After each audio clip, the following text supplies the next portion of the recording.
Is it smart to make it a political thriller? That's up to you to decide, but I think that was a very, very smart move to do.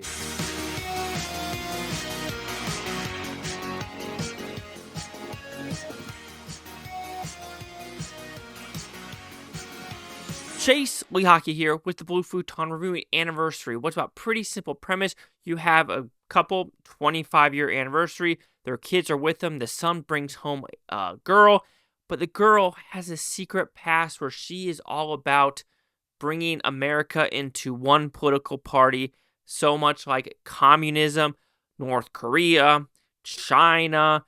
You have all the other things that where it's like, it's not like European where it's like 6 different ones, not in America where it's basically 3, if you want to call it 2.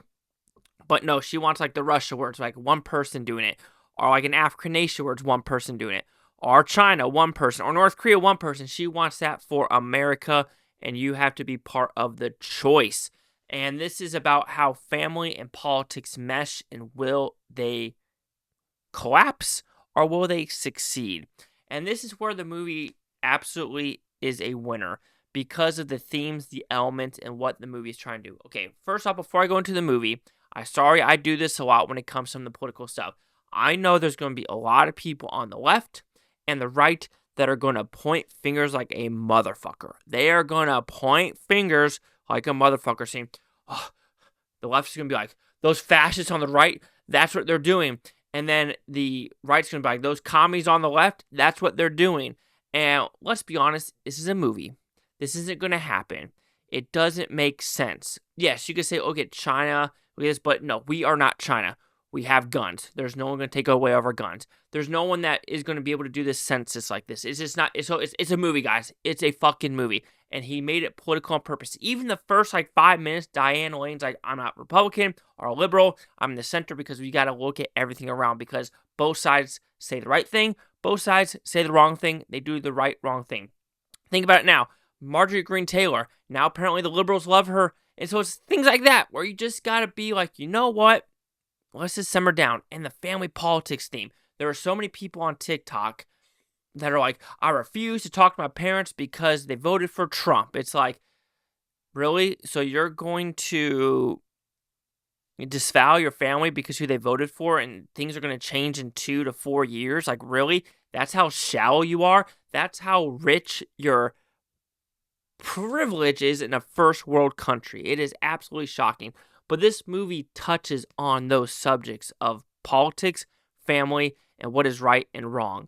Because it is a freaking slow burn WTF factors. And you're just like, oh my God, what is going to happen with this family? And I think everyone involved. So I want to make sure I get all the actors and actresses correct in this movie. Because there's a decent amount of them. They all do right. Diane Lane, like I already said. Kyle Chandler does a good job. Also, Zoey Deutch, I always say her name completely wrong. Dylan O'Brien, Phoebe, Dylan McCormack, Mackenzie Grace, Madeline Brewer, Rebecca O'Mara. You have a lot of great people in this movie through and throughout. They are that dang good. The atmosphere is really good. You really feel just the containment of Maryland, but it's actually filmed in Ireland for some reason.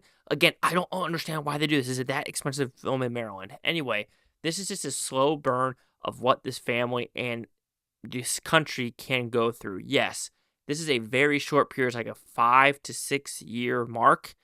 And I do feel like that's very short. There's no way this would happen. Like, let's be honest. Like, sure, maybe the coastal elite states.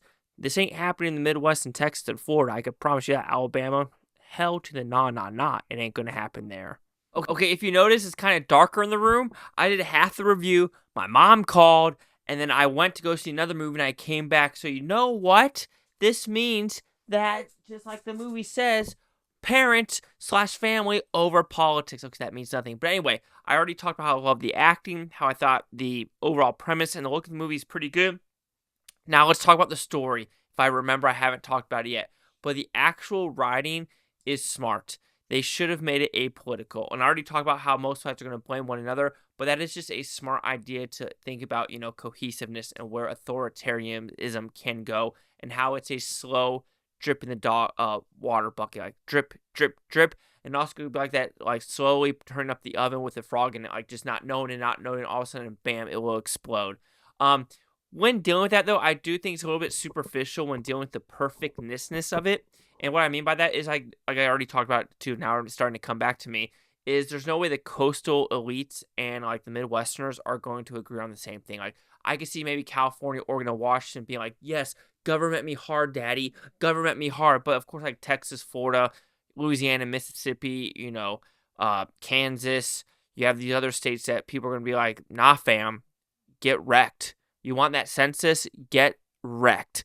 And so I do feel like the superness of it, I think if they added more, or more danger, if you want to put it that way, of how everyone wouldn't collaborate with this whatsoever, it would be more like, Alex Garland's Civil War, where there would be multiple factions of like just saying, nah, fam, this isn't going to work. But I think overall, Anniversary, it does what it's supposed to do. It's a warning sign of people wanting to censor one side or the other, and one side thinks they're so much better than the other, are willing to take their family out of the picture, or you get what I'm getting at, where it just leads to radicalization, and pretty soon it's going to be a ticking time bomb. And of course, people are going to look at like with the protests and say in America, well, you say America, there's protests also going on in the UK, Australia, other parts of Europe and things like that. Especially the newest one now is a Sweden girl was raped, and this white liberal judge says, oh, we're not going to charge the migrant because the rape wasn't long enough. What are we doing? What are we doing? That's going to be the ticking time bomb. Stuff like that occurs. That's going to be the ticking time bomb. Here, like I said, it's a fictional movie about what this can go to. And like I said, there's going to be the left side saying the right's doing this, the right's going to say the left's going to do this. And I just look at the facts of like who's killing who now and what is everything going on. And of course, people are going to like go towards immigration. But literally, that has nothing to do with authoritarianism whatsoever. Like, literally whatsoever. It's just a following simple laws. You try to do that when going to Mexico. Try doing that going to any other country. Try doing that in Egypt. Your shit's going to get rocked. So Anniversary will receive a 4 out of 5 with Futons, which equals at 80%. So see the critics and user scores gave this one.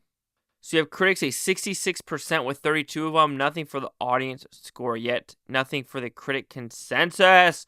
So we have my 66 and the 80. Chase Hawk here with the Blue Futon. Like, comment, subscribe. One more of this Futontopia. Your Blue Futonians. Thank you for watching. A great day. I don't care if you watch the state tomorrow. We can run a year from now. Every single freaking one of you. Peace and love. Stay safe out there in this crazy little world.